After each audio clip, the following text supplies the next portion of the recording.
Tonight, I can report to the American people and to the world that the United States has conducted an operation that killed Osama bin Laden. Where we continue to follow the capture and killing of Osama bin Laden now. Those are just some of the scenes overnight as thousands of Americans gathered in celebration of Osama bin Laden's death. Former Navy SEAL Rob O'Neill says he has thought about the mission every day since that May Day in 2011. For multiple conversations you had with Rob O'Neill over the past year and a half, how'd you get access? And you described that his head kind of exploded when you hit him. I actually hit him 3 times because I shot him twice when he was standing and once on the ground. That is the fucking American badass right there. Go, go, go. We are not going for fame and we are not going for bravado. We are going for the single mom who dropped her kids off at elementary school on a Tuesday morning, and then 45 minutes later she jumped to her death out of a skyscraper. If you need help, hang up and then dial your operator. I'm Rob O'Neill, and this is the Operator Podcast.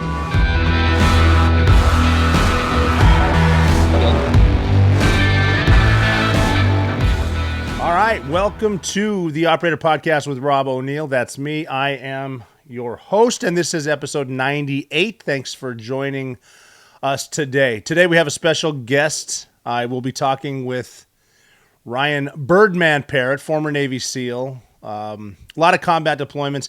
Actually, a hell of a story how he got the name Birdman, too. Obviously, I'm going to let him tell it.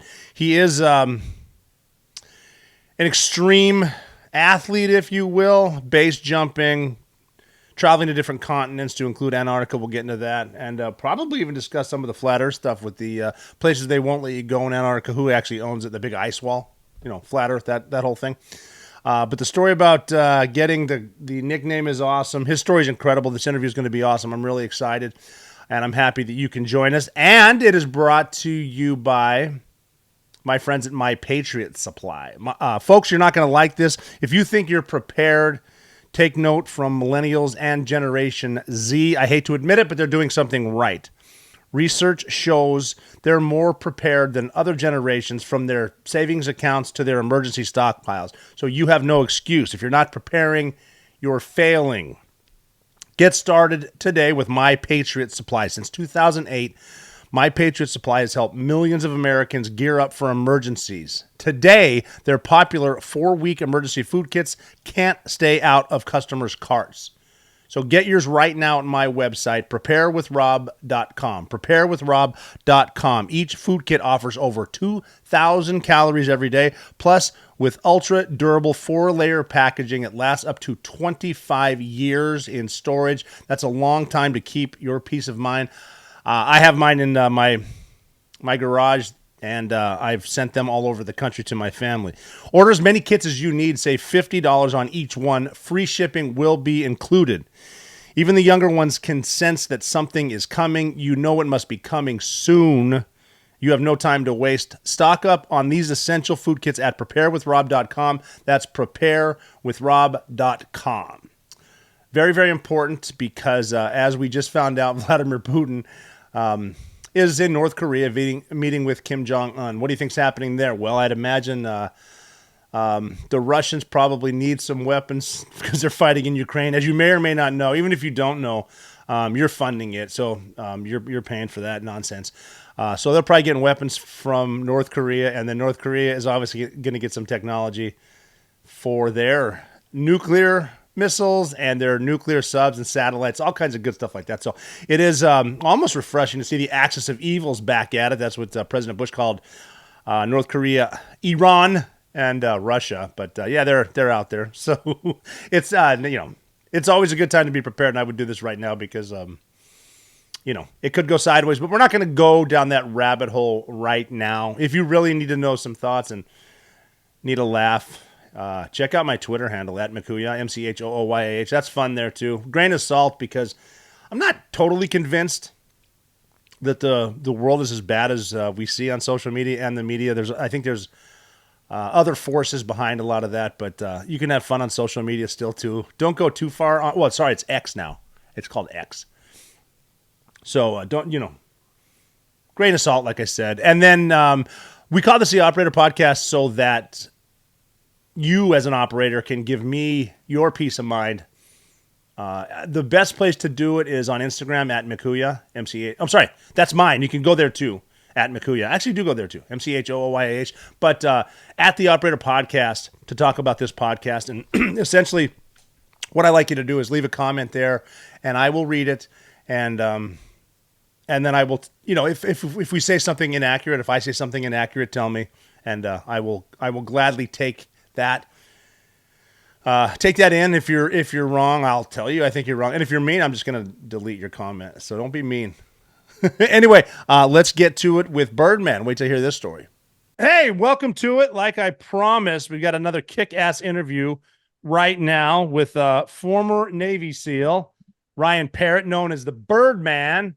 He is extreme athlete, base jumper. That's not why we call him Birdman, and I'm not telling that story. I'm going to let him do it. So, Birdman, welcome to the Operator Podcast. It's so good to be here, and it's really good to see you. It's good to see you too, man. I think I ran into you on an American Airlines flight, like in 2014 or something in Dallas. Oh, I totally remember that. You were up in the first class section, and I was walking all the way to the back by the shit box, so it's great.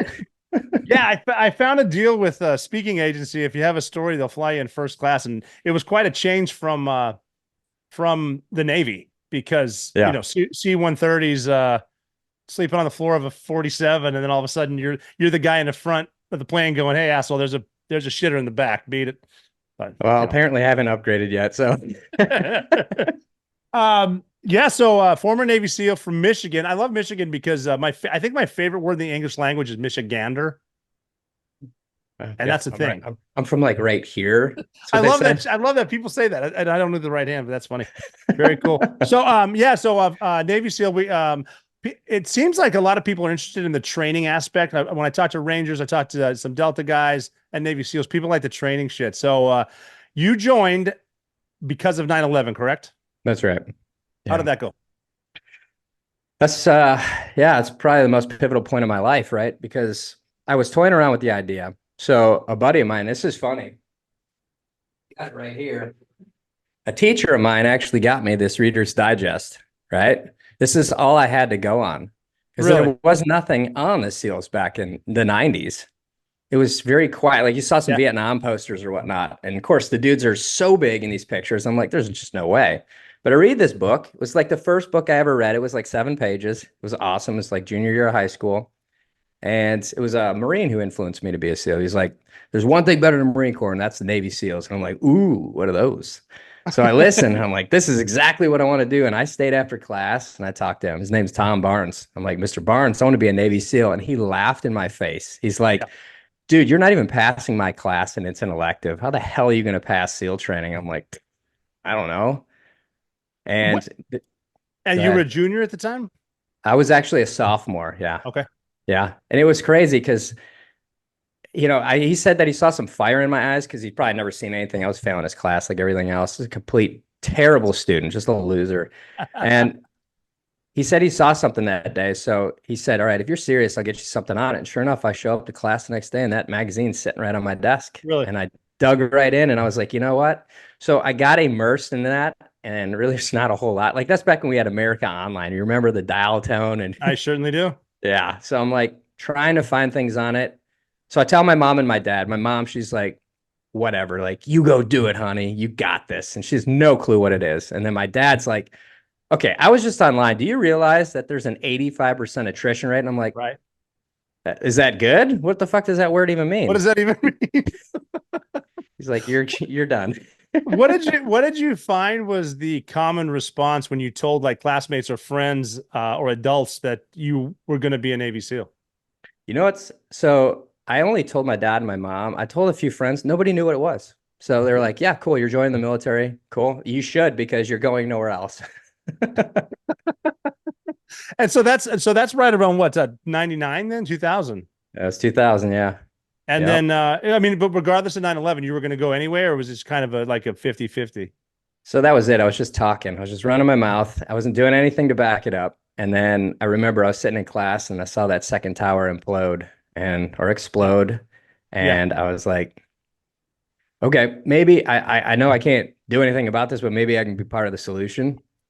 And so I went to the recruiter station. I left class right then and there, went to the recruiter. And I said, kidding. hey, my recruiter is like 400 pounds, could barely fit in his whites. Navy guy. Yeah. The 3 Mile a Year Club. No kidding. That's the physical test is a 1.5 mile run twice a year. Yeah. That's because we used to have a harder physical readiness test, and then we went to the Navy test. Yeah, it was like the SPRT. Which one was it? The COPRT? Yeah, that was different, right? Well, okay. So in high school, though, what sports did you play? Or what, you were a skateboarder? What else were you doing? Ice hockey. Michigan, we play ice hockey. Okay, fair enough.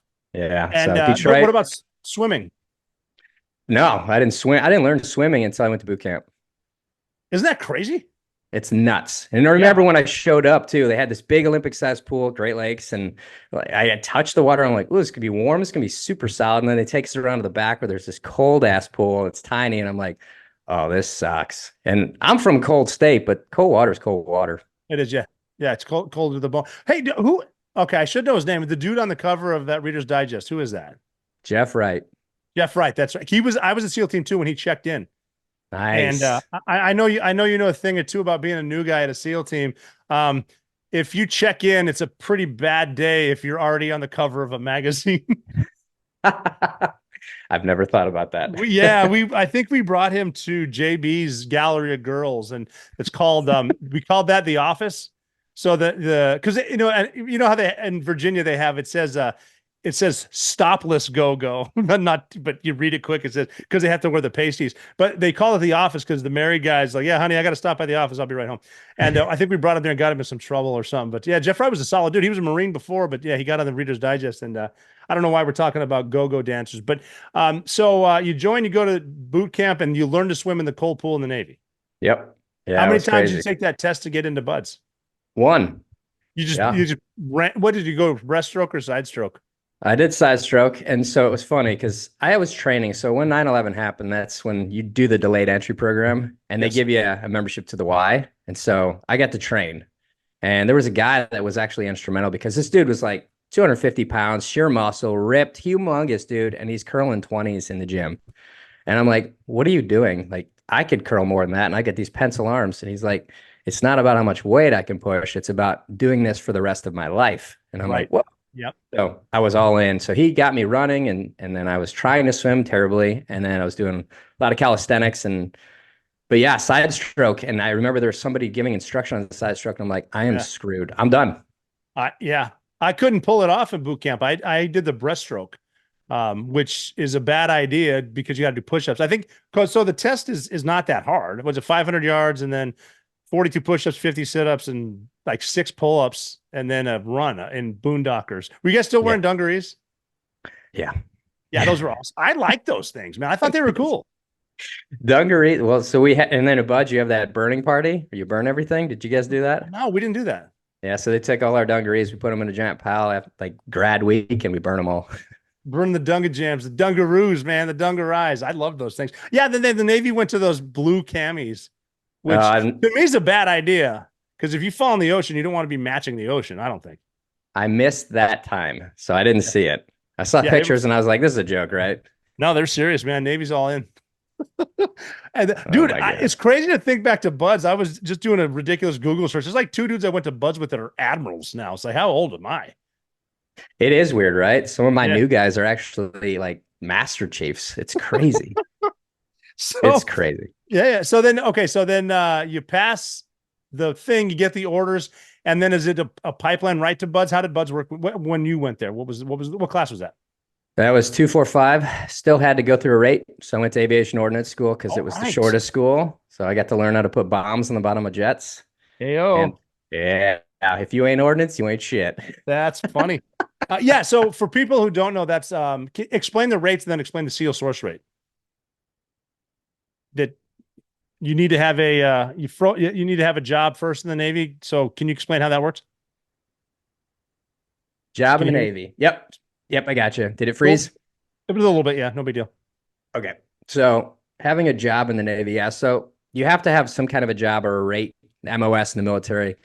And so I chose aviation ordnance because it's only 4 weeks. So it's like a quick track. Because when you graduate or you pass the SPRT, the SEAL readiness test, then you get your contract. And so I was like, okay, what class can I get that's short so I can get right to buds? Because I mean, you know this from boot camp. You're going so slow in boot camp. You're going backwards. Yes. I mean, they're telling you have to do 50 push-ups at a time when you're training to be a SEAL, and then you get to boot camp, you drop down for 10 push-ups. You're like, I'm regressing. And so I was doing workouts at night. I was working out early in the morning. A lot of guys did that. A lot of guys go into the shitter and do pull-ups on the crossbars in the shitters. But at least they're feeding you complete garbage as far as nutrition too. It is. I'll tell you this one funny. So I was, like every guy who's going to SEAL training is like overqualified in boot camp. And so apparently it passed my test with flying colors. I passed all the physical tests. And so they were like, you're the new RPOC. And I'm like, what does that mean? They're like, you're leading this division. Fine. Yes. Whatever. And they're like, well, that means you can't go to that training in the morning, because they gave us the option to go train 2 hours early with the teams. That would have been big. It was horrible because I'm like, I have no advocates there. I can't go talk to somebody. And so I was like, I don't understand what you're saying here. And he's like, you need to lead your men victoriously to the Chow Hall and back. I will never forget those dumbass words. That was That's a hell of an adverb. Victoriously. Lead your men victoriously to chow. The only thing I learned in Navy boot camp about chow is that on shitty white rice, it goes good with brown gravy and Texas Pete. That's about it. Did you forget the word bright works? Oh, bright works. That's so funny. And scullery shit. So you're missing the RPOC. Were you singing the cadence? No, I was RPOC. So I was the guy leading it. The A-Rock was the one who sings that cadence it, right? is so funny. I can still hear it in my head. I'm not going to sing it at all. I may have danced a little bit though. Well, yeah, obviously it's pretty clever. And then in front of the hospital, you got to shut up for all the weak and wounded that are in the boot camp hospital. Funny. I got a really touching story on that though for boot camp. So fire away. So guy named Senior Chief Fitzhenry was the first SEAL that I ever met, and it was in boot camp, and he was running the dive motivator program. So I went through the tests, didn't hear any word, and then I'm not allowed to go anymore. And so it was crazy because about a week before boot camp's graduation, I had no word if I was going to go or not, if I got selected. And all of a sudden I hear him come in, it screams my name, and I remember his voice. I'm like, holy crap. And this dude looked like a team guy. He didn't look like me. I usually get the, you must be the kid brother of the SEAL, right? And I'm like, hey, fuck you, man. So this Viking walks in and he's like, Parrott. And I run up to him like, hey, Senior Chief. He's like, you still want to be a frog? And I was like, more than ever, Senior Chief. And he's like, well, why haven't you been showing up? And I told him, and he's like, same thing you said. He's like, all right, I'll go handle this. So he comes back and he's like, I'll see you tomorrow. Sweet. That's awesome. I got to train and I got my contract. So that's the first Navy SEAL I met. When I graduated from SQT and went over to SEAL Team 7, the first time I wore my uniform with my trident was to his funeral. Oh, crazy. Yeah. So just crazy. Did he get killed in combat? Training. What happened? He was out at Tier 1 doing the driving course, and he was inside the passenger seat, no doors, and it started to slip, and it rolled. He fell out. Oh, son of a bitch. That sucks, because that's a great dude right there. I mean, seriously, going out of his way to come up there and ask where you are and then make sure you at least get a week to work. That's a solid fucking dude right there. Solid dude. Yeah. Oh, that sucks ass, man. Yeah. Yeah, man. All right, not to get all down in the dumps. Go to AO. That's got to be a blast. Was that in Great Lakes, the A school? Pensacola, Florida. Oh, cool. That's not bad. You got a pool there, right? That's where the rescue swimmers go. Yep. It was cool. We got to train with the Marines in the morning, so they actually put out. So we got to work with them. Yeah. And one of my good buddies that I met out there was going to Buds as well. It's cool. We hung out the whole time, show up to Buds. We're roommates in Buds. We both made it through. It was That's really badass. Yeah, I loved it when I went to Millington, Tennessee for it. And I remember I worked with a bunch of Marines in the PR school, which they called the Stitch Bitch, because I had a big Marine teach me how to sew. But I was always impressed with how well the Marines could march, because Navy guys just don't really, I don't mean just marching. Navy guys sort of just don't get it. Yeah. The Marines, I remember how locked on they were. But so you get out to Buds, and what's the pipeline at the, like, you get like we had PTR, they call the physical training rest and relaxation, which is nonsense. You guys have the same thing, or what do they have? Yeah, it was like 5 weeks. I guess they call it INDOC. Okay. So same thing though. We show up, you have to do medical checks, you get cleared, and then you start like 5 weeks of pre-Buds or whatever, it's INDOC, and then you start Buds day 1. Yeah. Now is that like a normal day of buds? It just doesn't count towards anything? It doesn't count towards anything. Normal day, except you can get wet, but you can't get sandy. What? Yeah. What's the point of that? Keeps getting worse. How do you make a sugar cookie without the sugar? Right. What the fuck? I know. I had my 3-month-old daughter at the pool. I made her make a sugar cookie because hey, life ain't fair, man. Get on it. She can't even roll over. We made sure she did. That's awesome, dude. I didn't know anything. So I mean, I showed up and I was just like, cool. It's unreal. Because I mean, like, think about it. 2 years prior to that, I was failing every subject in school. I was going nowhere in life. I didn't even know about the SEALs, and now I'm at Buds. It's like, what happened? Why were you failing courses? You didn't apply yourself? I mean, you're a smart dude. I didn't care. There you go. I didn't care. Yeah. So, what was the initial feeling at Buds? Were you afraid? Were you nervous, or just like, hey, let's do this? I was so excited because I couldn't believe it. Like, I got my shot. I didn't even care because I mean, I saw guys that were muscular, I saw guys that looked like triathletes and all this stuff, and I was like, who cares? Like, I'm here. This is going to be awesome. And I really never thought twice about, what I had inside. It was more of like, let's just figure it out day one. Let's start with day one, first process, or the 50-meter underwater swim. Yeah. It was surreal being there, and it was exciting. And that's the cool thing about Buds, right? Everything, like, you have your standards, like your swims and your runs, but every day something's new. And so that was the cool thing. Yeah, it was really cool. It was explained to me, well, because I there was an ensign out of the academy named Tom Donovan. He's an admiral now, like I was just saying. And me being from Montana, I remember going up to him saying, man, this is crazy. Like, I'm a nobody and I'm scared. You're like in charge and you're scared. He literally goes, what are you scared of? I'm like, that's a good point. I don't know. He's like, look, those instructors are just dudes too. I'm like, just, play the game and one evolution at a time. And I think Donovan is responsible for getting like 30 dudes through Hell Week just do what he does. That's a good leader. But but one evolution at a time. And did you notice in your class, did the tough guys, the loudmouths, and the triathletes all quit? Yep. Yeah, isn't that crazy? I watched a guy. So when you show up day one, you got to do that SPRT or the physical readiness test again. Mm-hmm. So they paired me up with a guy who was my size, my height line thing. Only he was way more ripped than me, and he banged out 200 push-ups in 2 minutes, 200 sit-ups in 2 minutes in front of my eyes. And I was like, if this is what it takes, then I am screwed. Like, that's what shocked me. Nothing about seeing this stuff, but then watching him perform, like, this is bad. Yeah. And it was crazy because you don't get to sit in that feeling for very long, because we went and did a buoy swim right after that. Mm-hmm. And it was just out and around this buoy in your camis and back. And he stopped swimming when we come around the buoy, and I'm like, what's up? He's like, it's cold. And I was like, yeah, it is cold. Yeah. Let's go. We get done. We get out, and he runs right over the bell and quits. And I was beyond shocked. Was that during like you're in first phase, or is that still in doc? That was day one of first phase. He quit on day one? Yeah. Oh man. Yeah. He definitely doesn't have, I was never a big believer in when someone's quit and try to talk them out of it, because if quitting's in their mind, they're lost. You don't want them. No question about it, man. And I watched a guy who had a jelly roll around his stomach fly through Buds. And I'm like, I will never judge a book by its cover. No. I mean, the thing is, too, what's important to remember is they're not going to ask you to do anything impossible. They're just going to make you do really hard shit that's uncomfortable a lot. I mean, I think that I was that goddamn run to Chow. It's a mile to that Chow Hall. And if you got to do the Bud shove, just let us sprint or something. But that's, the shuffle. Yeah. So what time of year? Because Hell Week was that week 3 or week 5? That was 5. And what time of year? Now that we're older, every class was a winter class. But what time of year was class 2, 4, 5 for you? It was a winter class. Okay. And you're the only one that graduated. I got you. This is so true. But from Michigan. So Hell Week is starts on Sunday and it ends on Friday. You don't sleep, for people who don't know. What was Hell Week like for you? It was just, like that massive adrenaline. Like, you're so jazzed to get started, right? Sunday night, you're in the tents. You're so fired up. You're like, oh my God. Yeah. Explain the tent so people know what's going on. Yeah, they got these tents parked out, these old World War II MASH or Vietnam MASH military tents that are parked right on the beach, right next to the surf.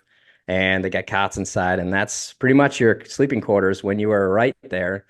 And so you're going to sleep out there to get prepped. And so, no phones, no nothing. So this is back when people didn't really have cell phones. You had to make the collect calls to your parents, Yep. Mm-hmm. And I called my parents and I'm like, hey, I'm going to give it everything I got. And here we are. And they're like, you've gotten this far. And of course, my dad was like, well, all right. And I'm like, geez, stop being an asshole. We're going to make it. I had there was a rollback in my class, and you know how the rollbacks they are know-it-alls, they know everything.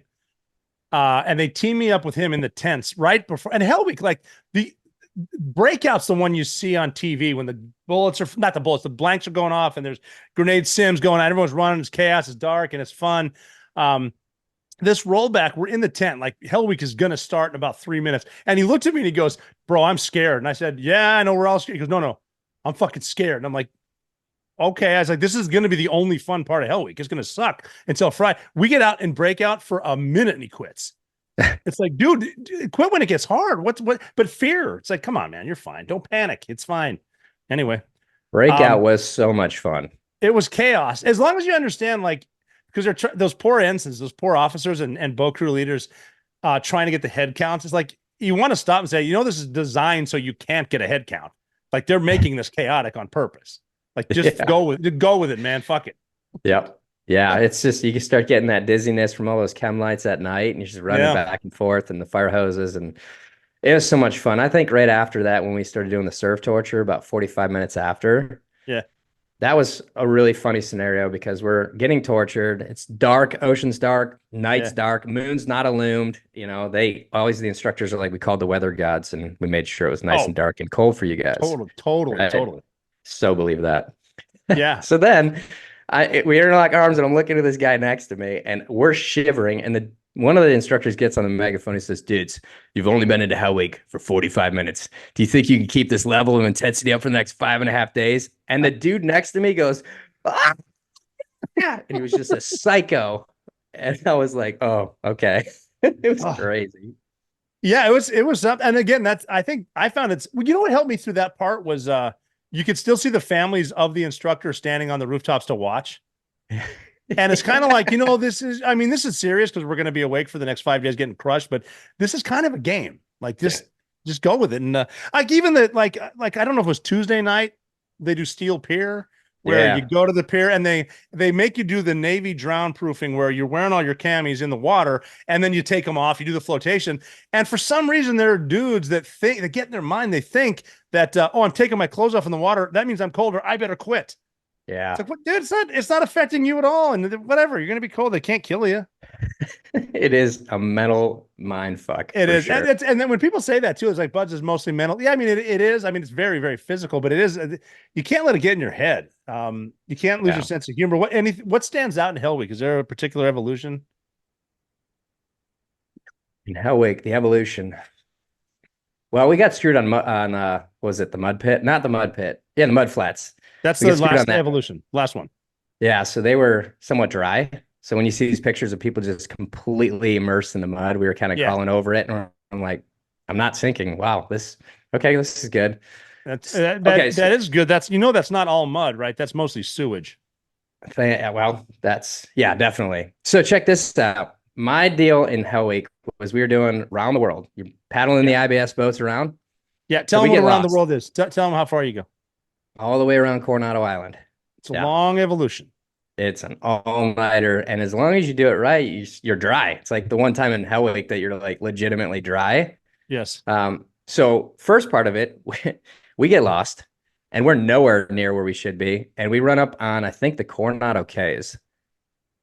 And there's a truck. Can I interject for a second? Yeah. All you got to do is keep the land on your right. How did you get lost? So I had no clue. I was one of the people lost. I don't know. I think I'm not even going to answer that question. I don't know. You got me. Cool. So we get lost, and there was some fighting in the boat. There was some arguing about shit, and then always we find ourselves next to it, and then all of a sudden one of the big trucks, the diesels, come pulling up, lights, as the instructors, and guess who gets out? Rudy Bosch. Oh shit, Rudy Bosch, the legend. He was coming.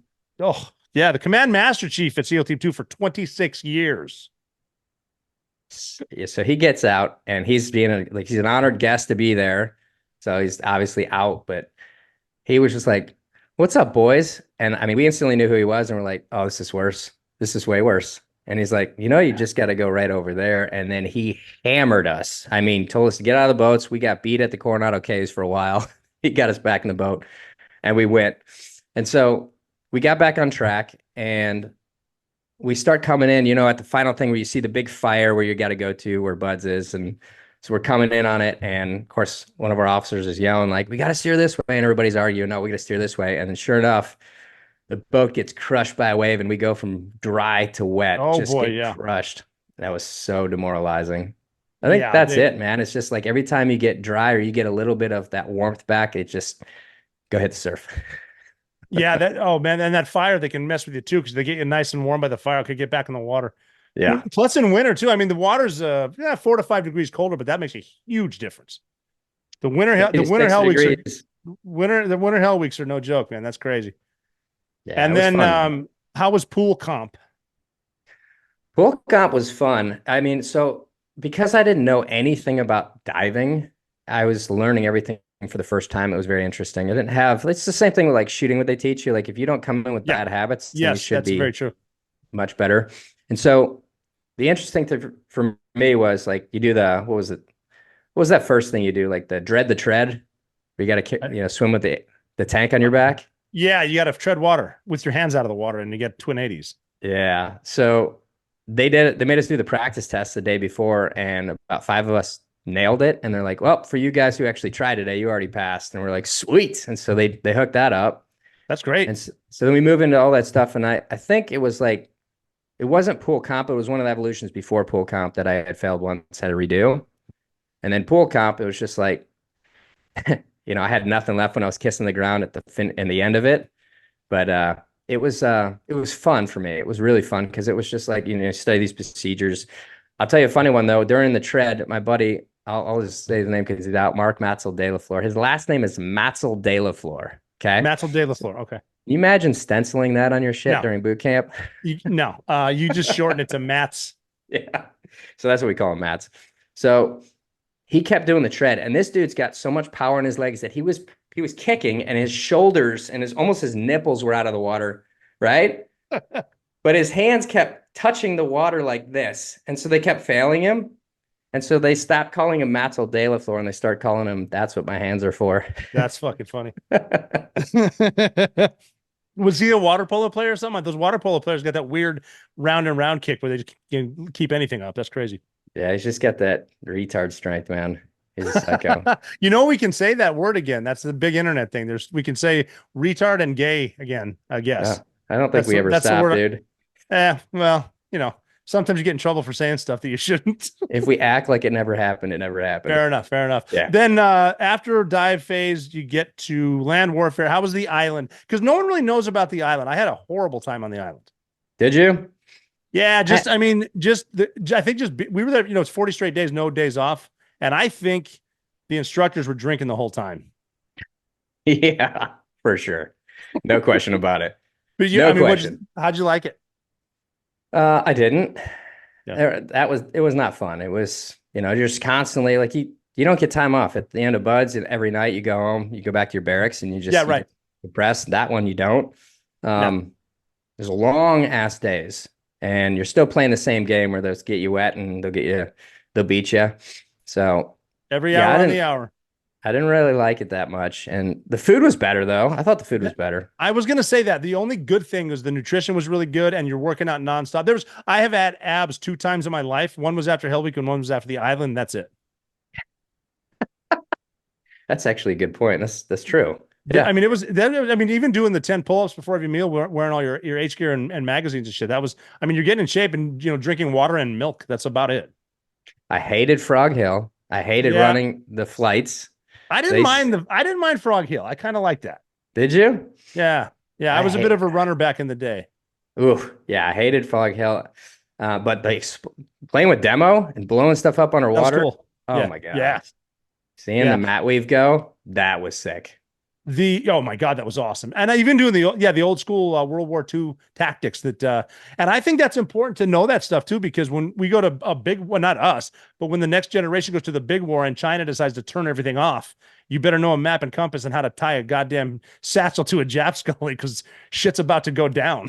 That's true, man. I mean, that's a lot of buds, right? Buds is like UDT. It really is. There's a lot of stuff that's the same. And, you see the instructors that said UDT SEAL instructor, and you're like, yep. Oh, yeah. both. Know your heritage. That's why I'm always impressed with the way Army, especially Rangers, Delta, and SF, actually, all of them, how they really incorporate land nav into everything because they're really, really good at that shit. It's important. That was my nemesis too. Really, land nav? Oh, because you do that when that was at Mount Laguna, right? Yep. Yeah, so that was my nemesis. I grew up in Detroit, inner city. Like, there's street signs. Yeah. And then you get out in the woods and you're like, where's the signs? Where's the streets? Yeah, right. Which part? I remember seeing all the illegals cross. I'm like, who are these fucking guys? Should we have real guns instead of these rubber weapons? I just remember, oh my God, I remember trying to find those points and just boxing around for hours. And I'm like, this is just not built for Michigander. Michigan. I got advice again. Someone told me, remember, instructors are lazy and they're stupid. So those ammo cans with the chem light are going to be near a road. So don't forget that. So, cheat if you can, I guess. So then you finish that SQTs, is more advanced training. Anything cool happen in SQT or just do more Navy SEAL shit? It's just, for everybody who doesn't know, it's just getting you it's like the stair step to getting to a team. So learning a little bit more of the individual work that you're going to be doing as a team, which was cool because it started to really bring things in. You realize when you get to the SEAL team and you actually start operating on a team in training, how much more advanced it can go. And, obviously you've gone to the tier 1 level. So the steps just keep going up. Right. So, but for me, I think the coolest thing about SQT was one of my instructors was Tyrone Woods. Yeah. And he was just an awesome dude. Right. And we built a bond. Actually, we were playing with blasting caps and they called out one of the instructors like, all right, who wants to make a bet that your blasting cap will go off at the 10 seconds? I'm like, I'll make that bet. So you did time fuse? Yeah. So I'm like, I can do this. And so he's like, all right, case of beer if you lose. And I'm like, sure. I'm a student in training. I don't know where I'm getting beer, but okay, let's go. In the middle of nowhere. So sure enough, 3, 2, 1, boom, it goes. And he's like, yeah. And of course, one of the other instructors like, fuck you, dude. I'm not buying you beer. No, you're a fucking student. Absolutely not. Yeah. But Ty goes, oh, yes, you are. That's cool. And then sure enough, we drank beer that night and then we hung out after that. And when I became a team guy, we'd always go out. So that was cool because those of you who don't know, Tyrone Woods, Ty or Roan, was killed in Benghazi. Yeah. Murdered. Yeah. Because of U.S. incompetence. Yep. That sucks, man. What a great guy. Yeah. So then done with SQT. Now, this is when they really were starting to give award the Trident to guys because SQT was treated like a C school. We hated that at first, but it makes total sense because before when I went through it was your team teaches you and then you go to your platoon and if they like you, you get a Trident after a board or whatever. But I think the way it's structured there makes a lot of sense. Then you go to SEAL Team 7. Now so 7 and 10 came about. They were the newest teams. Did you guys get a new building? Because I remember there's 1, 3, and 5 out there. That's the guys that would growl at you when you're running past to go to Chow and Buds. Yeah. Where was Team 7 a new building, or they just incorporate with everything else? Yeah, they built a new building for 5 and 7. That's no longer the buildings anymore, but yep, they built those, and I didn't know anything. I thought that was the old school place, and I was like, wow, it's really nice in here. Yeah. Yeah, but it was cool. It's like you go one way, you're at Team 7. You go the other way, you're at Team 5. So I got a funny story because one of my buddies told me that if you join Alpha Platoon's the best platoon at the team. It's like, oh, okay. It's like, this is the most seasoned operators. These are the guys who've been there the longest. So you're probably going to go to like Echo Foxtrot. And then as you work your way through and if you do well, you get recruited to go up. So I'm like, sweet. Well, my chief from my platoon comes to visit in SQT. And I was surprised because somebody called my name. It's like, Parrott, there's a chief for you. And I'm thinking like, well, shit, what did I do? Right. What did I do? You always think that. Yep. Run up to him and he told me, hey, you're going to be with us. Just want to let you know. Any questions? And I was like, yeah, chief, what platoon are we going to be in? And he's like, we're Alpha. Yes. And when he said that, I was like, is he fucking with me? So now I have to go to Kodiak first for 3 weeks. Yeah. And then I go check into the command. And the whole time I'm in Kodiak, I'm thinking, if I show up to the command and I walk up to Alpha and I knock on the door and they were fucking with me, I'm making a name for myself. This is not good. And I don't know. I don't have any advocates to talk to. No one And does. I don't know. So, I mean, I'm walking down the hall when I get back and I'm walking past Foxtrot and I'm like, should I just stop and knock and see what happens? Or I'm just going to go to Alpha and follow his orders. And then sure enough, I knock and the door opens and all the guys are looking at me just like, we don't want you here. And then they're like, what do you want? It's like, checking in, Parrott. And they're like, not here, you're not. And I was like, and sure enough, I saw my name on the board and I was like, oh my God, it's there. And I walk in and I find out that it's not what they said it was, that Alpha's not the best of the best. Who told you that Alpha Platoon is the best of the best? Who said that? One of the SQT instructors. He's fucking with you. That's the guy who's messing with you. Yeah. Because he probably knew you were already going to Alpha anyway. He knew some guys. Probably. And I will say this though, we got the hottest spot every time. So you really okay. So you go to Alpha, and this is around 2003. 2003. Yep. And then what? So you got to do. How long was your workup? Did you do the full year and a half? Yeah, 18 months. Oh, that's a long workup. Yeah. Do you know you're going to Iraq? Yep, 100%. That was one thing I forgot to say. In Buds, somebody got hurt really bad. I can't remember. One of the team guys got hurt when I was in Buds over in Iraq. Maybe it was Afghanistan. It was Afghanistan. And you watch the instructor's demeanor change from like the mess around games and having fun to like, let's get serious. Yeah. Because guys are getting hurt. Guys are getting killed now. Yep. And we already had heard about Neil Roberts. You know, it's a story that was told in Buds. And so, but you watch that shift and you're like, well, if they're getting serious and you can see this demeanor change. Yes, you can see it in the older guys. Yeah. It's real. Yeah. That's Neil Roberts was the first one that I got asked the horrible intro to a question. Hey, did you know Neil Roberts? It's like, what the fuck do you mean? Did I know Neil Roberts? And then they tell you this, like, God damn it. And then, everything changed. Everything starts changing. The demeanor changes. The tactics must change. So, you guys are training 18. What was the workup like now? Because you're going to Iraq. Not a lot of diving, not a lot of mountain shit there. What's the workup like? Just standard? Yeah, it's pretty standard. I mean, for me, I say standard now because I'd done it a couple times, but when I was going through, I had no clue. Like everything was brand new. Yeah. Every cell that we went to was longer than SQT, but it was watching the team actually do the job together, which was just a badass thing to watch guys who actually really and those guys had just gotten back. SEAL Team 7 was just created. So they did one pump, they came back, and then I joined them. So I just missed being a plank owner. Not that it really matters. But it was really, really neat to see those guys who actually had seen had seen combat. Because some of my instructors hadn't been in combat yet, right? Yeah. So it was cool to see that. And then just work dynamically. And of course, one thing we didn't do in Buzz Rescues 2 was assaults. So when you get to like Shaw's and you were doing the house runs, CQB and shit, Mm-hmm. And when you're a new guy, you're stressed, man. Yeah. Got instructors watching your every move. You're now on a platoon where your reputation matters, like big time. Mm-hmm. And the tire is huge that you have to pull, and there's a lot of pulling. Yes, there is. Was your platoon good about because it's up to the platoon at that point to teach the new guys? Were they good at showing you the basic tactics for close quarters battle, or did they just send you to Shaw's with the platoon? How did that work? No, they actually got us prepped before. So we were working on it at the command beforehand. And then sure enough, after we were finished for the evenings, the LPO hung around and he would just do runs all night. Good for him. He should have done that. That's great. Yeah, that's good. And then so generally CQB is like one of the later ones. You do that in mountain. And was that like the workup ready to go? Yep. And then tell me about Iraq. Everything from the flight over to landing and feeling that first shit-smelling air in your face that's 100 degrees. Yeah.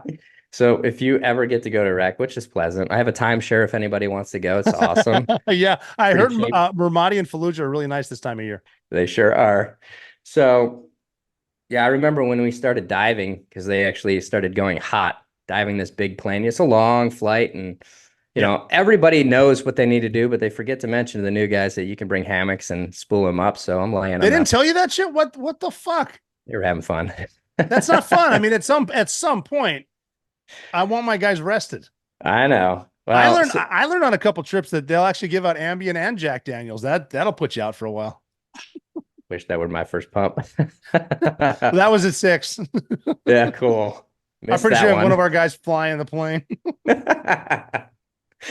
So we land, and you open the door, and you instantly like somebody shits in your mouth. It's just insane. It's irrigation, and the poop is just running through the sewage through the town. It's gross. You'll never forget that smell. Yeah. Oh no. And that's centuries ahead of Afghanistan. Yeah. So you get there, and then where are you guys at in Iraq? So we landed in Habbaniyah, and our job was between Habbaniyah and Ramadi. 2005. So hot. It's hot. Yeah. I mean, hot. It's physically hot, but that's a hot time of the war. Yeah, it was occupied like 20-30% by U.S. forces at the time in Ramadi. So we were basically going back and forth. And it's funny, we're driving Route Michigan. I'm from Michigan. We're like, oh, it's the most dangerous road at the time. Oh, no doubt about it. Yeah. So that was the one thing that more than anything else, like just driving on the roads and thinking you're going to get just smoked for nothing. Yes. And that I'll tell you what, man, that's where a lot of the infantry guys that don't get any fucking credit, that the mental exhaustion of thinking, okay, I could blow up now. I could blow up now. I could blow up now. I could blow up now. Yeah. Just over it. Well, I mean, so you got the nickname Birdman on that deployment in 2005, didn't you? Yeah. Yeah. So what went on with that mission? 48-hour mission. It was pretty cool. Nothing happened. Not yet. Nothing happened yet. And we were actually coming back. Now we took both platoons with us. And so we had a pretty big package, big convoy coming back. What do you do on a 48-hour mission? So we were supposed to clear this island, look for a big cache site. And we got some word after we finished looking for it and didn't find anything that it had been cleared 6 months prior. So we're like, cool, could have used that intel. 49 hours ago. Yeah. So we get in our vehicles, and there's a couple Hummers, and it was like big trucks carry all the gear, and then it was Hummers again. So I was fourth or fifth car in the convoy. So we're heading back. We're about 3.5 clicks south of TQ on Route Michigan. And at this point, it's 3 months into deployment. So you kind of get to that point in your mind where you're like, at this point, it doesn't matter anymore. Like if I blow up or I get shot, whatever, you give up on that. But they call out. How long were the deployments? 6 months. Okay. So you're halfway there. Yeah, I got you. Yeah, I know. Yeah, gotcha. So anyway, we're cruising down, and then I remember the first, Hummer calls out, bad guy side of the road, 11 o'clock.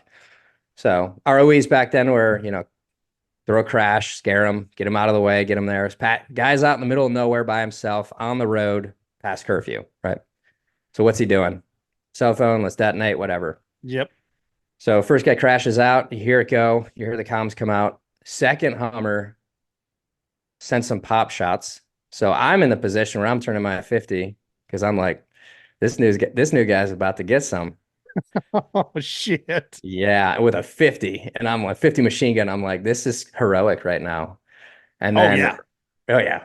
So get the butterfly feed ready to go, getting ready to pull or push the trigger, and sure enough, right as I get it in line and I can actually see, I remember we drove right over a pressure plated IED. Oh shit. Which is insane because we had 4 vehicles in front of us, and we were the ones who detonated.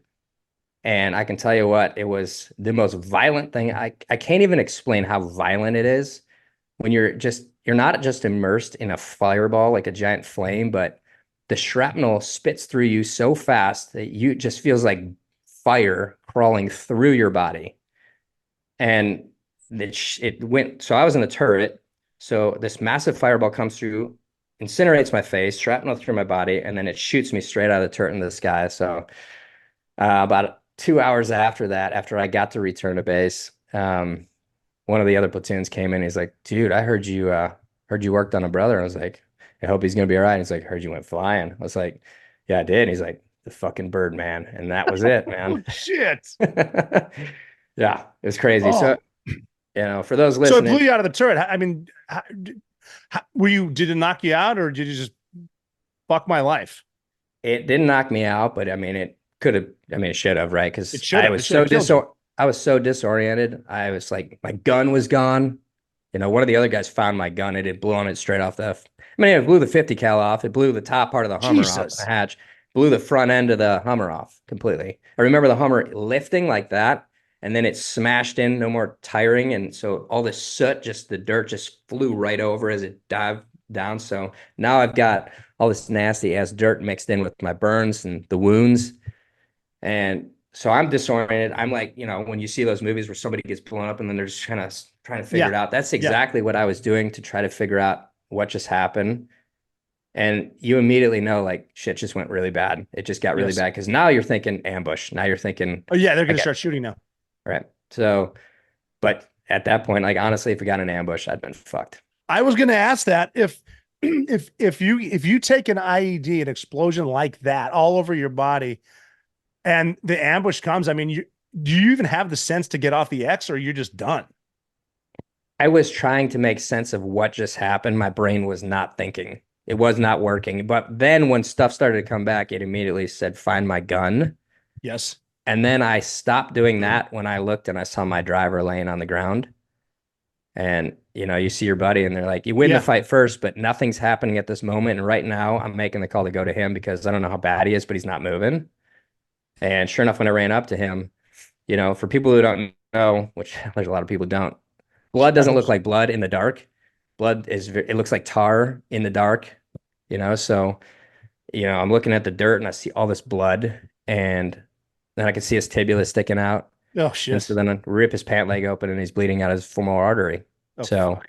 And I have him, but on the other side, they're managing, and remember this now, everybody was driving at 50, 60 miles an hour, right? So when we get hit, everybody's still going until we can call, hey, we just got rocked. So now we're isolated in our little package of just us who got blown up, having to work on ourselves and our teammates until the rest of the guys and our medic wasn't with us. So they backed up and they got into a position really quickly. It was really neat to watch how fast they moved into position and started working and helping us. Yeah. And because of that, 22 minutes from the time that everybody was blown up to the time that everybody minus me were under the knife getting surgery. Wow. 22 minutes? 22 minutes. What, so you got your driver's bleeding out of the femoral artery. Did you get a tourniquet like up on his hip? Right away. Because that's like something that we trained on. Like, this is the worst place to put a tourniquet. Here's how you do it. I mean, you're rocked. And did you use his tourniquet or your tourniquet? What was going through your mind other than an explosion? You're supposed to use his, and I was so disoriented. I used mine. I remember. Well, you know where yours is. Vividly. That makes sense. If it's right, it's right. Shit. And I knew at that moment, like, I'm not bleeding out, so it's like I don't need this tourniquet at this moment. It didn't matter anyway. Like, you just fix him. Like, you fix your teammate. Yeah, and that's so, it. I can hear that. Yeah. And so he was not good. How many dudes were in that vehicle? Were there 4 guys in there and you in the turret? 5. Five total. So you and 4 guys. Yeah. And and everyone lived. Everybody lived. Yeah. Jesus. The driver and VC, vehicle commander, got it the worst. 2 guys in the rear, you know, they got severe burns, 1st, 2nd, 3rd degree burns. Yeah. Somebody took shrapnel in the eye, and then I got ejected. So I was the least of the injured because I took the path of least resistance. Yeah. They just spit you out. How high in the air you think you went? Well, allegedly it was like 1,000 feet, but no, it was probably right. yeah, blew me straight up onto the top of it, and then I flung off of it. And I mean, that's almost the best case scenario, because you're kind of, like you said, the path of least resistance. Am I wrong? Yeah, but I mean, you think about what it did though. Like, how lucky am I? Because if it can lift 165-pound dude plus, I don't know, another 60, 70 pounds of gear, and it could just throw me like a rag doll on top, and I didn't lose limbs. I mean, like, it was just unreal how that happened. So and so all 5 of you guys needed surgery? No, 2 of the guys needed serious surgery. The other guys had surgery, but small, like burns. They wore compression garments. I was the only guy who didn't need to actually do surgery. Yeah, it was pretty crazy, man. 22 minutes. How many? So I mean, so you're hit with fire and shrapnel. How many wounds do you have? My serious wounds were burns. I had burns on my face that were 1st, 2nd degree, so they heal. in my hands. The shrapnel hit me in my arms, my chest, and my stomach because our plates were so great. You know, it was just you didn't have anything. It was just thick, but not really like mine went from here to like right here, you know. Yeah. So it's like Yeah. all this open stuff. I didn't know though. I couldn't tell what was really happening on my body because you just got so much adrenaline going through. But I'll tell you this right now, it wasn't the IED, but it was when we got, because this was '05, right? So not everything was up armored yet. So at that point, what is the deal? We had to get everybody in the back of one of the Hummers, and we had to haul ass to get to base. And I remember when we loaded in the back, we had nothing for protection. And I'm thinking to myself, while we're driving, if we get hit again, we are dead. And that was scary. It was terrifying. It was absolutely terrifying. And you're just holding your brother who you don't know if he's going to die because he literally, you know, we're just patching him up, but he's still hurt bad. And there's two of them. You're like, I'm just hugging him and we're just cruising. And I'm like, please, God, don't let us die. Because we'll fight, but an IED is a bullshit way to fight. It's a pussy way to fight. Oh, yeah. So you hit a pressure plate. What happened with that dude with the phone on the side of the road? I have no clue. I'm smoking that fool. If I'm in vehicle 4, I'm going to shoot him and then go put a tourniquet on my friend. Somebody got him. Somebody got him. I was not in the same universe at that moment. Oh, Jesus. I can't even imagine. I mean, I've seen explosions. I've never been in one. I can't imagine. It's right under you, too. Yeah, it was like, really? Well, I mean, just like fast. Yeah, so fast. Well, let's kind of make a joke. So I rode a bull like 8 years ago, like one of the training bulls for the PBR. Because I was like, I'm doing it for the Chris Kyle Memorial benefit. And I was like, I'm going to do this for his parents. And don't get me wrong, I was terrified because I'm not a cowboy. Getting on a bull is stupid. You're riding a bull? A bull. And when I rode that bull, I can tell you that riding that bull made it feel like I was sitting in the seat right now versus that IED. Oh, shit, really? Yeah. So, yeah, that's great. So what, you guys go to, you go to the hospital. Are they sending you home or are you going to stay in Iraq? So that was, yeah, they sent me home. They sent everybody home, which sucked because one, nobody wants to leave. No, you don't, guys are losing limbs and they're like, I ain't going nowhere. But I had no choice. I was a new guy. I'm just like, shut up and do your thing. And it's okay. So I went back, and when I'm healing up, I go to Balboa for checkups and that, but then I'm at the command and I'm miserable because I don't know anybody in San Diego. Like, I'm new. I've been, my whole time in San Diego has been in training. I've been in the middle of nowhere. So what am I supposed to do? And now all of the people I care about are overseas. And then I get 2 guys in the hospital. I don't know if we're going to die or not. And it's just like, it was crappy. So I went to the Master Chief and I was like, hey man, any chance that I get back overseas? I'm good. And he's like, they even think you're good. I was like, shouldn't I be in touch with that? Shouldn't I be able to tell you I'm good? He's like, yeah, but it's going to be hard. A week later, he comes to me. He's like, I got an idea. Did you know that having a qualification may supersede your medical readiness? And I'm like, tell me about that. He's like, we need a UAV pilot. So if I send you to UAV school for 2 weeks, get out of here. I can ship you back overseas. I'm like, let's go. So go to UAV school, get back overseas. They're like, what do you got? Throw the bird up, crash it immediately. Last time I flew a bird. Oh, and then you get back with the platoon or just. Absolutely. That's a great move. So those are the little ones that you chuck and then fly it or whatever, like a little remote. Yeah. And I told him, I was like, I was never good at video games. So I don't expect anything here.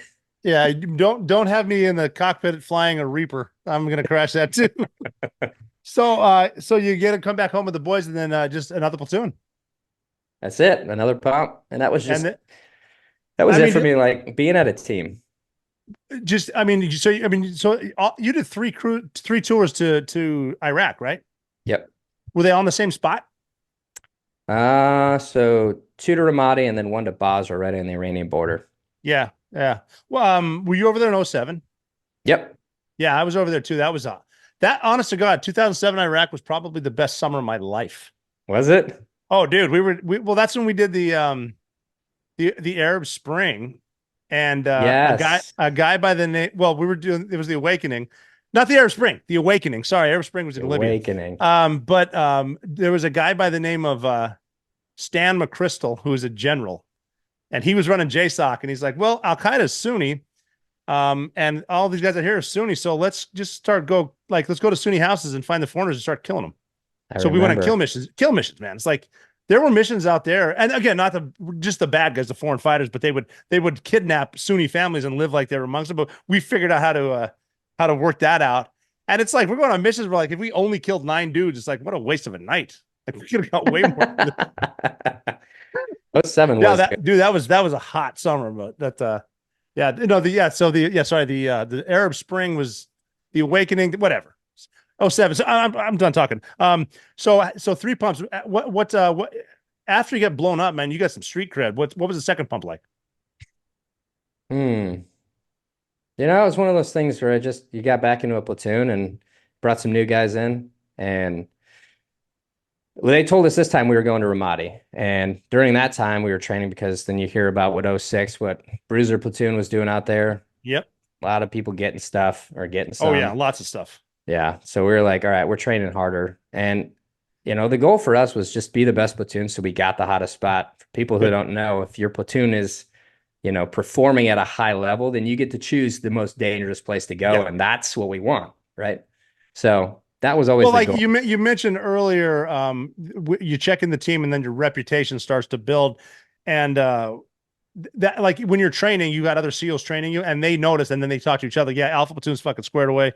Echo Platoon's shady, so give Alpha what they want, shit like that, right? Exactly. That's exactly right. But in the back of my mind, I still was like, I'm at Alpha Platoon and we're better than all you fuckers. There you go, because I was told that once. That's right. So yeah, second pump was much better than the first one for sure.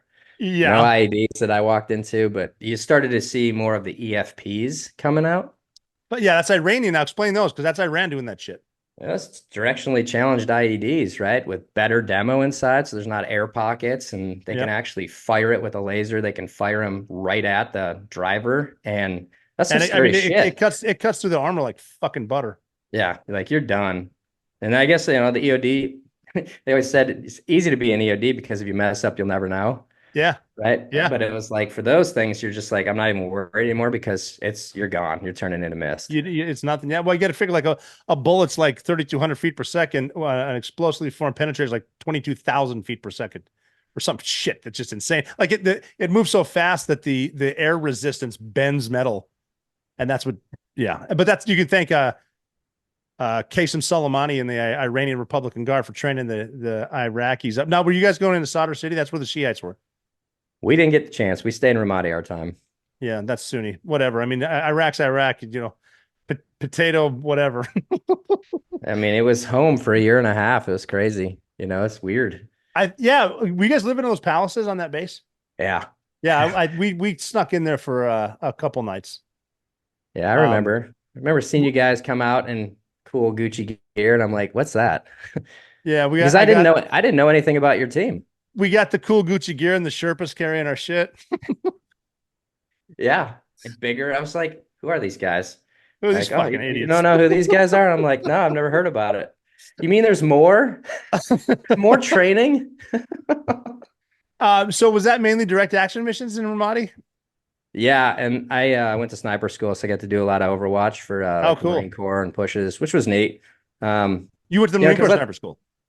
No, I went to SEAL sniper school. Oh, okay, but I'm sorry, you're working with the Marine. Okay, I got you. I'm sorry. Yeah. Yeah. Now, can you explain how that works with SEAL snipers Overwatch for Marines? Yeah. So Marines are a big outfit that they push through, and they're going door to door, and they could be doing anything from medical to trying to find bad guys, but they're taking a giant group of people with them, or a giant group of Marines with them. So we need eyes everywhere to make sure that they're not walking into an ambush and that. So that's why snipers get where we get. And the unfortunate thing about being a sniper during those missions is you're out in the middle of the sun during the day, grilling on the top of those, and the other funny thing is, I don't know why, but Iraqis like to take dumps on the top of the roofs. And so there's turds everywhere. Because so why gross. Not? It's so gross. People don't understand that not every culture is the same. Right. And they're surprised when the borders are open and you get some Afghani up here shitting in the street and then trying to butt fuck everybody. It's like, well, that's what they do. I mean, it's not democracy. They'll have democracy. I'm sure. It took us 20 years. I'm pretty sure we got democracy anyway. So dick shits on the roofs. Yeah, that's gross. Yeah. So did a lot of Overwatch. Is there any end to that story, or is that just you're hanging out with poo? We had the new guys go and move stuff for us, so we could get into our positions. Smart. But Honestly, it's just long days on the glass. I mean, and you have to really, so people don't understand, like, really think like you go to a mission quick, you come back and all good to go. Now, like when you're out there and you're doing this for long pushes, you got to hydrate. 135 degrees out there. It's hot as balls out there. Yeah. And I remember coming back one time, they extended this push. And so we're like, dude, we're supposed to get out here. We need more water. And so we were radioing to get water, and it's just not coming with the convoy. The Marines, this group of Marines were held up. So I remember I was walking to my next location and my legs started giving on me. I was like dehydrated as all get out. It's like, this is good. This is not good. And so there's just a lot of those little things that you have to go through in war that aren't war. It's just the other elements. So it takes a lot. Yeah, and the hydration too. It's good to drink like salt water and stuff like that. Right. Just to whatever you can keep down. And so that's then the third pump. What kind of stuff are you doing there again? So the word I got when we moved in was that they hadn't gone out of the wire because there was no SEAL platoon there. So the people that were on this base hadn't gone out the wire in like 2 years. And there was a lot of Brits there. So nothing was happening. So we're like, whoa, okay. Is there a reason why, or can we just go? And so first night, shakeout patrol everywhere. We're like, sweet. So the first part of that deployment was really fun. And then the administration basically stopped all operations. No more direct action. What year is this? 2009. 09. Okay, so yeah, so the Democrats are in power. Yep. And exactly they stopped no direct action. I mean, well, because they're campaigning on we're going to pull everyone out of Iraq. Because we got to get the Americans out of here so ISIS can form up. Right. Well, it's like, I mean, there's so many things that were just ridiculous. So everybody started getting bigger because we're hitting the gym a bunch and getting schooled up on our reading, and we're trying to do as much as we can. And it's just you're spinning your wheels. And that was really the impetus for me getting out was how much work can you do if you're not going to be able to do the actual mission? Yeah. Yeah. So then you how long after the third deployment you get out? 8 months. I actually was going to take a break, and I was going over to ATC, be an instructor. Cool. And I was going to take a break and then see how things shook out. And I wasn't sure if I was going to stay West Coast, go try out for you guys. I wasn't sure, but ultimately I asked after about 8 months at ATC, I called the command. I was like, hey, what's the temp like out there? And they're like, it's getting worse. And I was like, okay. Yeah, really? Meaning, what do you mean? Explain what you mean by getting worse. Just no operations. Yeah. Nothing kinetic. We're not doing much. And, it's sad. It's sad that, they don't use, guys like us who are SEALs who are trained to go and kill bad guys to go kill bad guys. Yeah. As simple as that. Like, you have given a ton of money to our training and you don't want us to do that job. I mean, a ton of money for everything, dude, training up the locals, the money they're spending on rebuilding shit. And then, and it just kind of dies down. And I thought it all boiled back to just politicians and what their promises are and how do they get reelected type shit. I mean, Obama, he shot the DAs, but he increased the drone strikes in countries we're not at war with, which is cool. But it's more of like, one of my jokes is Republicans will put tanks on the ground and ships on the horizon and say, if you keep doing this, we will do this. And then Democrats will just stab you in the back, and that's where I come in. That's my political joke. Bear with me. So you get out in 2010. And were you finding a lot of dudes were doing the same thing? Because you're in how many years at that point? 8.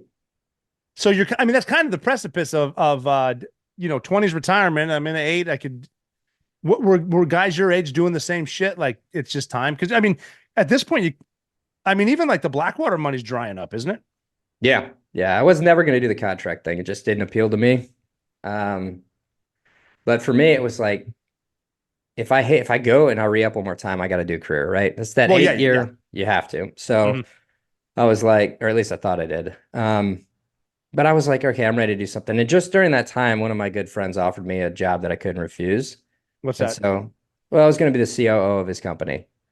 Okay. And it was funny too that he asked me that because I knew nothing about business. I knew nothing about concrete. I'm like, I'm not your guy. And he's like, well, yeah, you are, because you can. And that's the thing. He started teaching me about what my traits actually were. Like, you can run a team. You know how to manage a budget. That's you can awesome. Do these things, right? Yes. Yeah. Explaining to you, here's what you already know. That's awesome.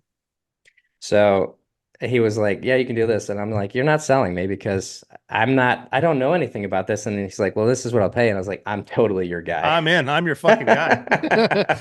Isn't that funny when you get out and you realize what the Navy was paying you? It's like, I've been working for nothing. Yeah. It was interesting. And we thought it was something because we're getting extra pay for demo and diving and all that bullshit, but no, it's not that much. You gotta pay the mortgage, keep the butts wiped. That's exactly right. You know, for me, it was like, I was like, okay, I'm in. I'm going to do this new challenge. I'm going to dive in. And so I'm going to leave my life that I served behind. But I got out to Texas and I found out the company was down 40%. They were firing, not hiring. So I didn't actually take the position. What'd you do? That's just it. I had nothing. And so I was like, wow, I just gave up my career. I thought I had this plan. Plan went to shit. Got to figure it out. So my first job was drinking. Very common. I've been there. Yeah. Yeah. So I was pretty good at it too. I moved up the ranks pretty fast. Yeah. I went pro and had to quit. Yeah, exactly. But it was just crazy how things come into your life. So I was sitting with a bunch of veterans. One in particular was severely burned.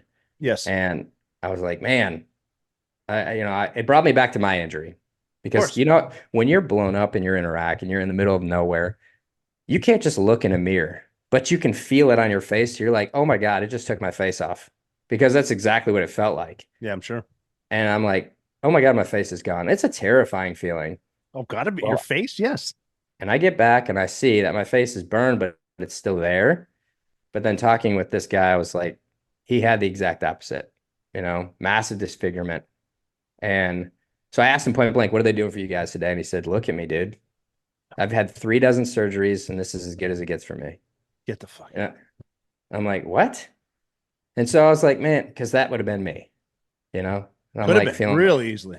Yeah. So I'm like, all right. So I went home that night, studied all night long, couldn't find anything open source to give them.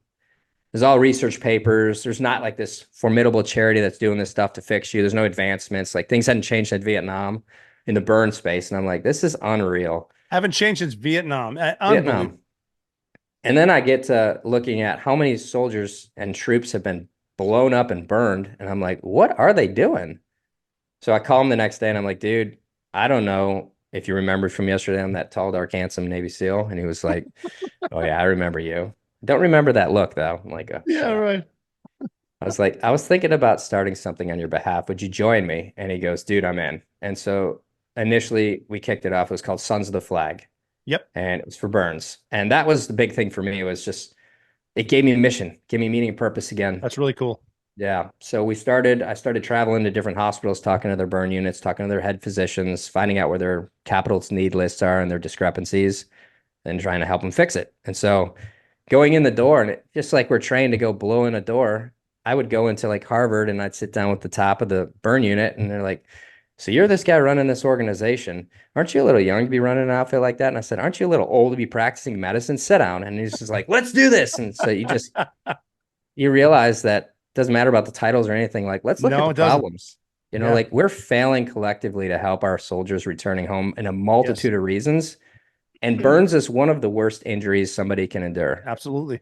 And so that became my mission in my life for 10 years. After getting out of the service, for 10 years, I was a CEO of Sons of the Flag. And we grew it to a national organization where we were in 38 states. We had local chapters with firefighters running it, doing events for us, getting the word out and awareness. Thousands of patients have gone through either getting family support or going through surgeries through our programs. And we right now fund 50% of all new burn surgeons in the nation. So that's my greatest joke of life, is that I'm a high school graduate, barely graduate, who hires doctors.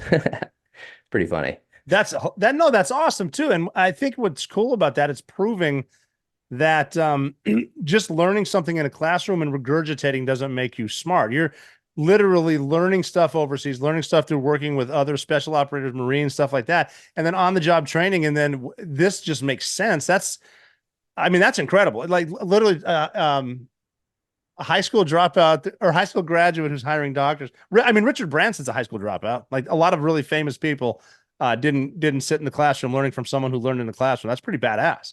Well, Branson and I are pretty much on the same page. So basically, yeah, you both on an island. You're both British. And so that's still going now. Yeah. And you're still the CEO? No. So 2019, I got a phone call January 2nd. Changed my life. January 2nd. David R. Metcalf was my sniper partner. Yes. It's my dear friend. He was also our mentor. It's like one of those guys in the platoon that just always had it right. You know, the guy you could go to, the guy who was squared away, and he took his life. And, you know, they can teach you anything in the world. Like you can become the best operator in the world, but they don't, there's nothing they can teach for losing a brother. Doesn't matter if it's in combat, suicide. And someone as squared away as Metcalf too, you don't see that coming. Right. Yeah. It's almost like I mean, the wounds that he has, you can't even see. I mean, yeah, it's just, you want to explain? I don't have words. Yeah. So he was studying, he was becoming a PA, and he was studying a lot of neurology stuff, brain stuff, because he knew that there was a cognitive decline, and he was trying to figure out and get answers. And he started to see a decline. And all I'm doing is I'm talking from what I've learned from his letter to his wife, and then from just gathering the data. All that I've heard is that he knew there was such a cognitive decline that he knew that it was getting to a point now where he was going to become more of a hindrance, and he was going to be one person that they'd have to take care of versus him being able to rehabilitate. So he knew in his mind that he was getting so bad. Is that cognitive decline from like traumatic brain injury? It has to be. Yeah. I wasn't on every deployment with him because I got out early. Yeah. So he continued through his career. So he had another deployment, and I heard it was a bad one. So I had imagined, but we still are so limited on what we know about what's going on in the brain after multiple years as a combat operator. So, but it's taken, the statistic right now is what, 7,500 soldiers have died in combat and training since 9/11. 7,500. 31,000, over 31,000 have killed themselves. I know. Since the same damn date. And it's like, how is it? This is the next cancer, right? Why aren't we know what we should know? Is it staring at us right in the face? And so when I heard about David's death, instead of sitting there and just crying my face, I wish I did a ton of that too, but yep, sure. I was like, what are we missing here? And I try to think objectively, like, okay, is it so complex that we're way away from the answer, or is it staring at us right in the face? And so my idea was, let's take a different approach and let's focus on human physiology. Because what do we do know about military? We eat like shit. Yes. We supplement like shit. We do, and I'm not talking about everybody, but I'm talking about the vast majority. Guys get certain product supplements and they're like, this is good. Okay, cool. He says good, I'm taking it. And you don't know that there's all kinds of additives and fillers and garbage in it. Okay, we're eating like shit. Now we're supplementing like shit. Our training is not right. It's erratic, and it's a lot of unprofessional working out and bad working out when you get to, or body by workup. Then you got the circadian rhythm. You're never sleeping. You're in fight or flight mode and status. Yeah. When you're in combat, when you're in training, you're still busting your ass. And so yep. The environmentals, and then you take all this, which is all physiological, and then you combine that over a full career like you did. And you get out and you wonder why you have problems, because if your brain is not in sync with your mind or with your body, you're going to have problems. And so your brain is just another part of your physiology. So it all has to work together succinctly. And that is what I posed to my doctor buddy who was at Harvard. He's now running DuPont's surgery department. And I said, do you think this is physiological? He's like, well, explain it. And I explained that to him, and he goes, you're 100% right. It's got to all be working. And if you've done so much damage to yourself, then it's going to be a long time to reboot. If you don't change that, you're going to get worse. And so that is what my thinking is. I mean, even in training with, it's a minimum safe distance, but you're still blowing breacher charges 6 feet away from yourself. That's that's rocking your grape every single time. And that's training. Right. That's you go overseas, you're not doing that. You said David wrote a letter to his wife, mm-hmm. and he explained everything that's about to happen, or what did happen and why? Yeah. Yeah. It wasn't gut-wrenching. Yeah. It's very, very hard. It's very hard to read, but as you dive into these things, you dive into this letter more and more, you start to get some real understanding of his thoughts, because he said it very eloquently. And David was very dot all I's, cross all T's. He was very methodical in everything. And so, I'm trying to have a heart. I'll admit when I first joined the community and then I'd heard about the first suicide in the military, I was like, why would you ever do that? It's such a bullshit thing. And what a coward. Like, how could you do that? Initially, yeah. And then I started to see such a decline, and you just start to see the physical responses in their faces when people were not doing good. And you're like, there's something really going on. And then after I got blown up, I lost my shit out of nowhere because I'm like a skateboarder, surfer dude. People don't look at me as a SEAL, and I don't care. I am a skater and a surfer, and I love that shit. And I'm like the morale booster because every SEAL team needs a mascot. I got you. It's easy day. That's my jam. And then I go from that kind of guy who's like us and morale boys to, I remember a bunch of us were sitting around 2008 at just this restaurant, and I lost my shit, snapped out of nowhere, got up, and I smashed my phone on the ground, and I started breathing so hard. And I'm like, and then my buddies were like, dude, what was that? And I was like, I don't know, because nothing around us triggered it. And they're like, you need to get seen, man. And they started to see a decline in me. And so that's when I started going to brain centers and looking at my brain. So it's serious. And for this many people who have taken their life, and for David to have taken his life, because David was the one, it just wasn't that guy. And it's like, okay, I'm just going to give my piece. So I quit Sons of the Flag. I stepped down from Sons of the Flag. Okay. After I got that word, and I started a project called the Human Performance Project 7X. Yes, 7X. The idea behind that was to recreate the physiological stress that we put on ourselves in a shorter period of time, and use special operators as the guinea pigs to bring in physiologists, to bring in scientists, nutritionists, dietitians, psychologists, psychiatrists, to do this test, learn from them, and then spend the next 6 to 8 months after that rehabilitating them to homeostasis. And then taking that information and saying, okay, cool. We know that you're going to do this job. We know that you're going to have to bust your ass. We know that you're going to have to eat like shit. We know you have to do these things. So we're going to teach you from the day one of boot camp how to do things right so that you can do it every chance you get to prolong your health and wellness and yourself. And so we are now creating right now this, we call it the True North Manual. And so it's going to be one that we're going to go to Congress and say, we need this in boot camp day one, so we can help the soldiers. This is your physiological Bible.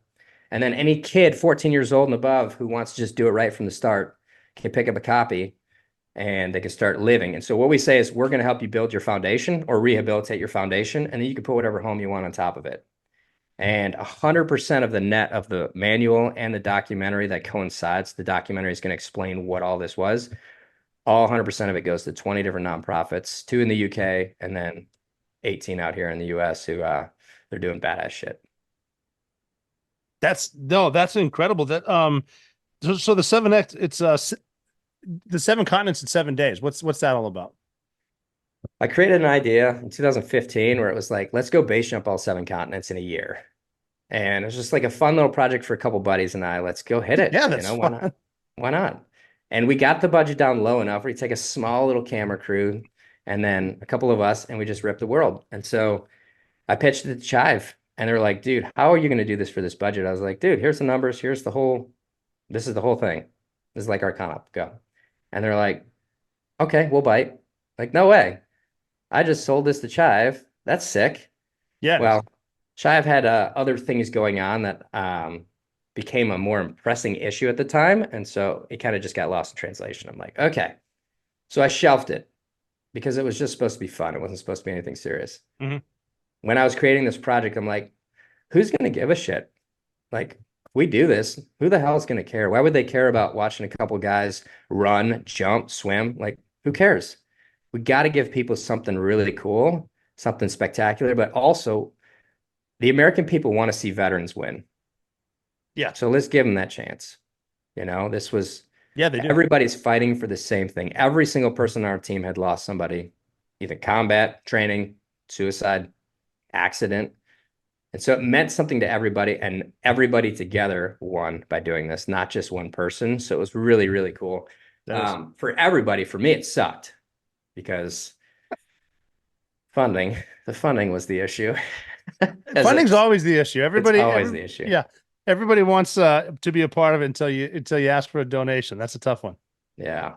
Yeah. Well, this dude royally screwed us. And so it made it very difficult last minute for us to get it done. But that's a campfire story for just the boys. That one right there. Yeah. That's cool. That's really cool. Did you do the marathons and stuff? Yeah. So I had to quit running a month before because I just didn't have the funding in. So I had to focus. So I ran a half marathon on each, which is, fine for not doing any training. Yeah. Yeah. But the boys who were our test subjects, they hit all 7 marathons. So that was awesome. And in 7 days? Yep. So they got jumps. We missed the jump in Australia.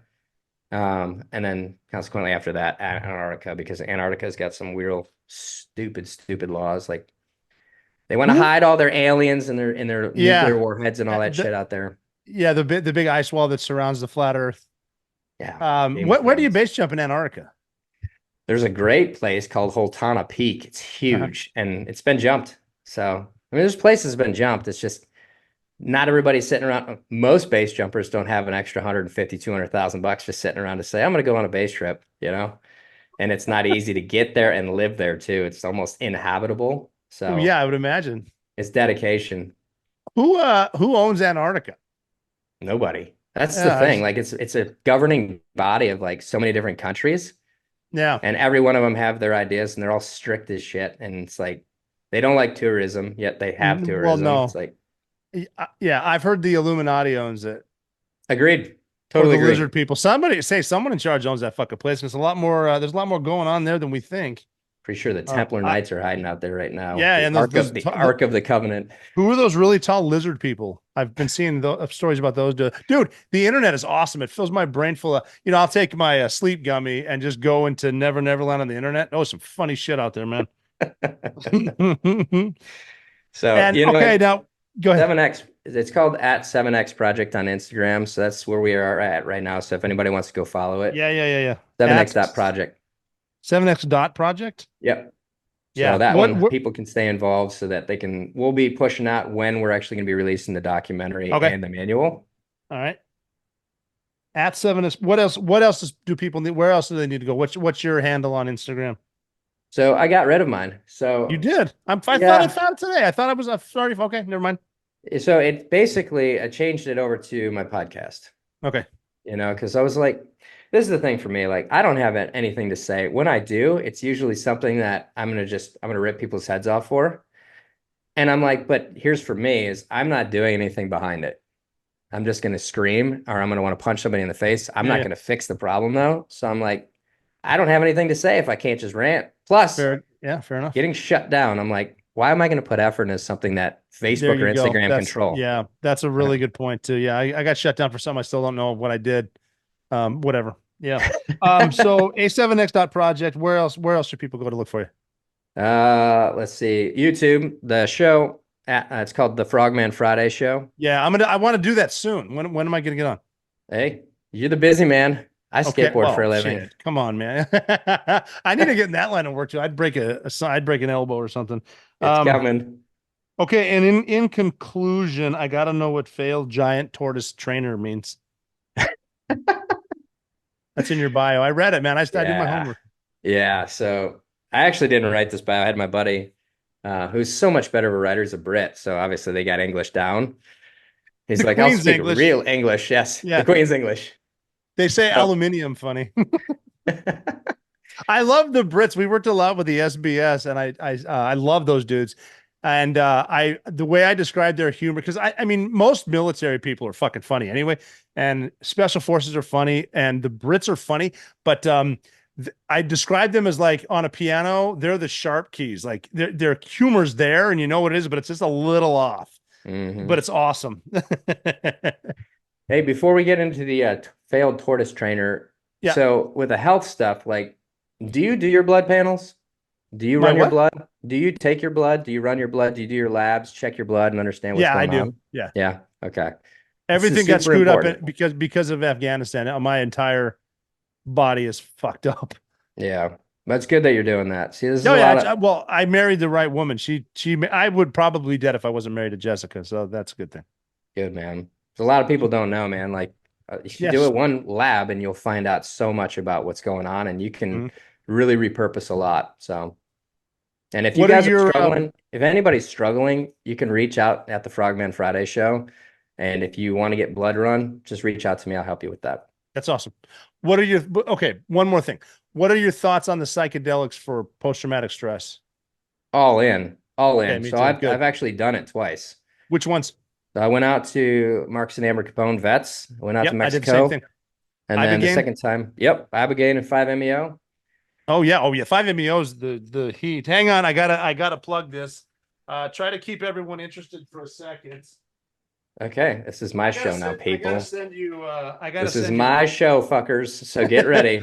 I gotta send you one. This is our new push because it is PTSD month, Veterans Month. So we got legalized Ibogaine shirts. Yes, agreed, 100%. Obviously, medically legal. Like I don't want people taking and try to go to the titty bar. Don't do that. But that's the thing about it, is this is not something that you're gonna have fun people don't on. get. No, it's not fun. It sucks. It's super hard. It gives you a tour of every fucked up thing that's ever happened in your life, and you have to make peace with it, or else the demons are going to stay with you. It's awesome. Very good explanation. Yeah, vets. That vets there, organist Marcus and Amber Capone do a great job, and that's our push with the Ibogaine thing. I want to get as many veterans or people that are having issues, and not even just veterans, but people that have any trauma, anxiety, addiction. Ibogaine, man. Yeah, It's a way to go. Cool. All right. So we're gonna wrap it up there, brother. Birdman, it was so good to have you on the Operator Podcast. So good to be here. Failed tortoise trainer, real quick. Oh, sorry. Go through there. Yeah. I bought a stupid fucking animal for my kids. I thought a tortoise, like small little tortoise, is good. It's small. They can manage it. You feed it the vegetables and you put some water in, and it's just good. And they can play with it every now and then. And the damn thing, I mean, I was working my ass off to make gourmet meals. It wouldn't eat a fucking thing. And it just stayed skinny and scrawny. And then the kids are going to like crush it in 2 seconds. And I'm like, I tried to do everything I could. And I'm like, I am spending so much time on this like 1.5-inch little tortoise. And then I find out that this thing is going to end up living 200 fucking years and be 500 pounds. And I'm like, this is the time where I can look in the mirror and say, I have failed as a man. Like, I cannot believe I bought this. I cannot believe I did no due dill on it. This thing's gone. I was like, we're either getting rid of it tonight or I'm eating it. It's done. So that's my experience with the tortoise.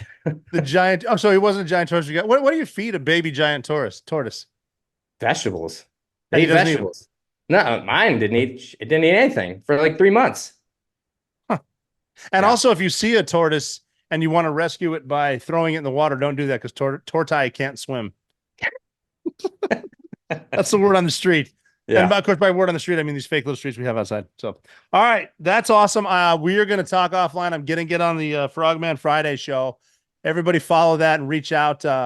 Everything else, but Birdman, so awesome to have you on the Operator Podcast, brother. Thanks for the time, brother. Appreciate it. Absolutely, man. That was fun. Yeah, man. So there you have it. That's quite a story. Very, very impressive. I appreciate you joining us here today.